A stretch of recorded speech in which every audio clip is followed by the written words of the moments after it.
वह सिर्फ एक आखिरी बार अपने बेटे को देखना चाहती थी। लेकिन क्या उसकी यह ख्वाहिश पूरी हुई? रवि हमेशा से एक होनहार और महत्वाकांक्षी लड़का था। गांव के साधारण से स्कूल से पढ़ाई करके उसने शहर की बड़ी यूनिवर्सिटी में दाखिला लिया और फिर अपनी मेहनत और लगन से एक सफल इंजीनियर बन गया। उसकी मां सावित्री देवी ने अकेले ही उसे पाला था। उसके पिता का देहांत तब हो गया था जब रवि मात्र 10 साल का था। मां ने दिन रात मेहनत करके उसे पढ़ाया, उसकी हर जरूरत पूरी की और कभी अपने दुख को उसके आगे नहीं आने दिया। उनके लिए रवि ही उनकी दुनिया था। शहर में नौकरी लगते ही रवि की जिंदगी बदल गई। अब वह एक बड़े अपार्टमेंट में रहने लगा, महंगी गाड़ी चलाने लगा और उसकी दुनिया नए दोस्तों और बड़े बड़े प्रोजेक्ट्स में सिमट गई। धीरे धीरे वह अपनी मां से दूर होता गया। वह महीने में कभी कभार फोन कर लिया करता, लेकिन ज्यादातर उसकी बातचीत बस औपचारिकता तक ही सीमित रह गई थी। जब भी मां कहती, बेटा कभी घर आ जा, बहुत दिन हो गए तुझे देखे हुए, तो वह हंसकर कहता, मां बहुत काम है, अभी समय नहीं है, अगली बार जरूर आऊंगा। यह अगली बार कभी नहीं आता था। सावित्री देवी हर दिन अपने दरवाजे की ओर देखती, शायद आज रवि आ जाए।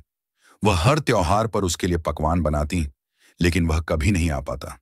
उनकी आंखों में एक उम्मीद थी कि एक दिन उनका बेटा आएगा और उनसे पहले की तरह ढेर सारी बातें करेगा, लेकिन ऐसा कभी नहीं हुआ। समय बीतता गया और मां का स्वास्थ्य धीरे धीरे बिगड़ने लगा। उनकी आंखें कमजोर हो गईं, घुटनों में दर्द रहने लगा और अकेलापन उन्हें धीरे धीरे अंदर से तोड़ने लगा। एक दिन सावित्री देवी ने एक चिट्ठी लिखी, प्यारे बेटे रवि, कैसे हो बेटा? उम्मीद है कि तुम बहुत खुश और स्वस्थ होंगे। मैंने सुना है कि तुम बहुत बड़े इंजीनियर बन गए हो। यह जानकर मेरा दिल गर्व से भर जाता है। मैं हर दिन भगवान से तुम्हारी तरक्की की दुआ मांगती हूँ। बेटा, कई साल हो गए तुझे देखे हुए। मैं समझती हूँ कि तेरा काम बहुत जरूरी है और तुझे बहुत जिम्मेदारियां निभानी हैं। लेकिन क्या एक दिन भी ऐसा नहीं आ सकता जब तू अपनी मां को देखने आ सके? मैं जानती हूं कि अब मैं तेरी जिंदगी का हिस्सा नहीं रही, लेकिन फिर भी मेरा मन तुझसे मिलने के लिए तड़पता है।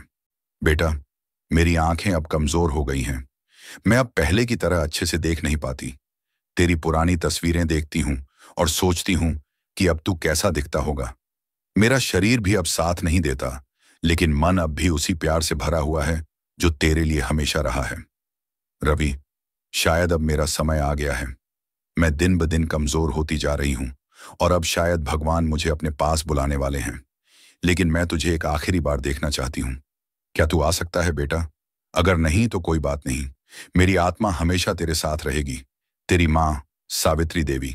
सावित्री देवी ने यह चिट्ठी रवि के पते पर भेज दी। उन्होंने पूरे दिल से उम्मीद की कि शायद इस बार उनका बेटा आएगा। उन्होंने हर दिन डाकिये का इंतजार किया, यह सोचकर कि शायद रवि का जवाब आए, लेकिन कोई जवाब नहीं आया। कुछ दिन बाद रवि अपने ऑफिस में बैठा हुआ था जब उसे एक पत्र मिला। यह उसकी मां की चिट्ठी थी। उसे खोलते ही उसकी आंखें नम हो गईं। हर शब्द उसके दिल में तीर की तरह चुभ रहा था। उसे एहसास हुआ कि उसने अपनी मां की कितनी उपेक्षा की है। वह तुरंत फ्लाइट बुक करके गांव जाने के लिए निकला। जब वह गांव पहुंचा तो उसके घर के दरवाजे पर ताला लगा हुआ था। पड़ोस के एक बुजुर्ग व्यक्ति ने उसे देखा और भारी मन से बोले, बेटा, बहुत देर कर दी तूने। तेरी मां अब इस दुनिया में नहीं रही। रवि के पैर लड़खड़ा गए। उसे यकीन नहीं हो रहा था कि उसकी मां अब इस दुनिया में नहीं थी। उसकी आंखों के आगे अंधेरा छा गया। वह घुटनों के बल गिर पड़ा और फूट फूट कर रोने लगा। उसे अपनी सारी गलतियां याद आ रही थीं। वह हर बार जब मां ने उसे बुलाया था और उसने टाल दिया था, वह हर फोन कॉल जिसे उसने जल्दी में खत्म कर दिया था, और हर वह अवसर जब वह अपनी मां से मिल सकता था लेकिन अपनी व्यस्तता का बहाना बना लिया था। वह पड़ोसियों से अपनी मां के आखिरी दिनों के बारे में पूछने लगा। किसी ने कहा, आखिरी दिनों में वो बहुत बीमार थीं, लेकिन फिर भी हर रोज दरवाजे पर बैठकर तेरा इंतजार करती थीं। कहती थीं कि मेरा बेटा जरूर आएगा। रवि ने मां के कमरे में जाकर देखा। वहां एक पुरानी अलमारी थी जिसमें उसने अपने बचपन की चीजें देखीं। पुरानी किताबें, उसकी पहली पेंटिंग, स्कूल की रिपोर्ट कार्ड्स, और सबसे ऊपर रखा हुआ था उसका एक पुराना खिलौना जिसे उसने सालों पहले फेंक दिया था, लेकिन मां ने अब तक संभाल कर रखा था। रवि की आंखों से आंसू झरझर बह रहे थे।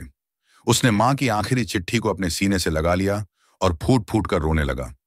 उसे अब एहसास हो गया था कि दुनिया में सब कुछ दोबारा पाया जा सकता है, लेकिन माँ बाप का प्यार एक बार चला जाए तो कभी वापस नहीं आता। कुछ दिनों बाद रवि ने अपनी नौकरी छोड़ दी और गांव में ही रहने का फैसला किया।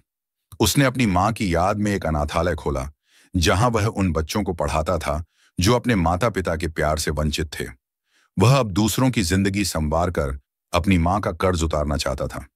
लेकिन अब भी हर रात जब वह अपनी मां की चिट्ठी पढ़ता, उसकी आंखें भर आती।